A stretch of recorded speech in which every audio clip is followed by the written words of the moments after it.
दोस्तों नमस्कार आदाब। मैं आपका दोस्त तकमील अहमद इन्वायरमेंट के एक बेहतरीन टॉपिक के साथ आपके सामने आया हूं। जैसा कि आप देख रहे हैं मेरे पीछे क्या है, एक नदी है। तो नदी का जब कभी नदी की बात आती है तो तीन शब्द होते हैं, एक भामर होता है, एक तराई होता है, एक खादर होता है, एक बांगर होता है। इन तीन शब्दों को हम लोग समझेंगे कि एक प्रैक्टिकल के ज़रिए कि किस तरीके के कौन से क्षेत्र को हम लोग मैदानी भाग कहते हैं, कौन से क्षेत्र को तराई कहते हैं, कौन से क्षेत्र को भामर कहते हैं, कौन से क्षेत्र को हम बांगर या कहते हैं या बंजर कहते हैं। तो आप तो मैं यहाँ शुरू कर रहा हूँ। जैसे कि आप क्या जान रहे हैं कि गर्मी का मौसम चल रहा है।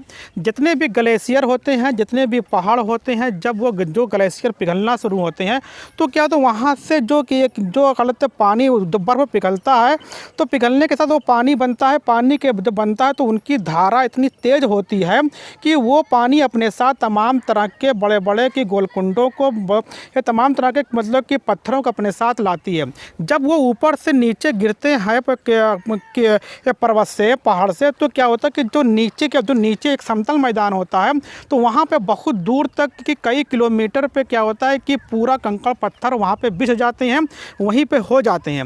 इसके बाद फिर ये होता है कि नदी वहाँ पे दिखाई नहीं पड़ती है, अर्थात कि नदी नीचे से बहती है, उसके ऊपर कंकड़ पत्थर बालू होते हैं, लेकिन नदी नीचे से बहती रहती है, वो दिखाई नहीं पड़ती है। जहाँ पर नदियाँ दिखाई नहीं पड़ती है उस क्षेत्र को भामर कहते हैं। अगर क्वेश्चन आता भामर क्या होता है, कि उस क्षेत्र को कहते हैं जहाँ पे नदियाँ बहती हैं लेकिन दिखाई नहीं पड़ती हैं, उसके ऊपर कंकड़ पत्थर होते हैं, उस क्षेत्र को भामर कहते हैं। फिर क्या होता है कि फिर वहाँ से कि लगभग 15 किलोमीटर के बाद फिर क्या होता है कि नदियाँ दिखना शुरू होती हैं। जैसा कि आप देख रहे हैं कि मेरे पीछे जो नदी है, यहाँ पे नदी दिखाई पड़ रही है। तो ये वाला क्षेत्र क्या कहलाता है? इस क्षेत्र को हम लोग तराई क्षेत्र कहते हैं या मैदानी क्षेत्र के नाम से जानते हैं। ये हमारी टांडा की नदी है जिसका नाम है घाघरा नदी है। तो घाघरा नदी ये आपको दिखाई पड़ रही है, अर्थात कि जहाँ तक घाघरा नदी बहती है और दिखाई पड़ती है उस क्षेत्र को हम लोग तराई क्षेत्र कहते हैं, अर्थात उसका एक नाम और होता है, उसको मैदानी क्षेत्र के नाम से भी जानते हैं। ये दो शब्द हो गए। भामर होता है जहाँ पे नदी बहती दिखाई नहीं पड़ती है, भामर हो गया। फिर उसके बाद नदियाँ दिखाई पड़ने लगती है, पानी दिखाई पड़ने लगता है, उसको हम लोग तराई क्षेत्र कहते हैं या फिर आपका कि मैदानी भाग कहते हैं।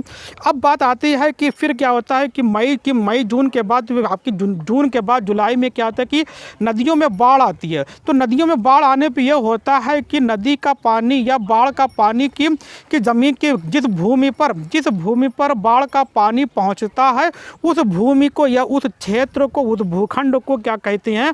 उस भूखंड को खादर कहते हैं। जहां पर बाढ़ का पानी पहुंचता है उसको हम लोग खादर कहते हैं। और जहां पर जो भी क्षेत्र खादर होता है वो अत्यधिक उपजाऊ होता है, वहाँ पे खेती करना बहुत ही लाभदायक होता है।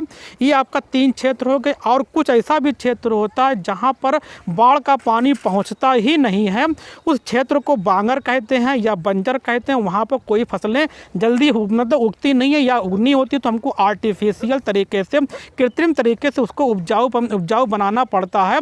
तो उसमें तमाम तरह के हमको कि खाद का इस्तेमाल करना पड़ता है। तो ये क्या थे, उसको हम लोगों ने क्या कहते हैं कि बांगर कहते हैं या फिर बंजर कहते हैं। तो चार क्षेत्र होते हैं, भामर होते हैं जहाँ पर नदियाँ बहती हैं दिखती नहीं है उसको भामर कहते हैं। फिर जहाँ से नदियाँ दिखना शुरू होती हैं उसको तराई कहते हैं या तराई का क्षेत्र कहते हैं या मैदानी क्षेत्र कहते हैं। फिर क्या होता है कि जहाँ पर बाढ़ का पानी पहुँचता है उसको खादर कहते हैं, और जहाँ पर बाढ़ का पानी नहीं पहुँचता है उसको बांगर कहते हैं या बंजर के नाम से जानते हैं। ये चार टॉपिक थे, चार शब्द थे जो अक्सर क्वेश्चन इससे आते हैं। Okay, thanks. फिर मिलते हैं एक नए टॉपिक के साथ जो आपके लिए इम्पॉर्टेंट होगा। इनसे मैं उम्मीद करूंगा कि आप इसको प्रैक्टिकल के तरीके से समझाने की कोशिश करूंगा। ओके, धन्यवाद।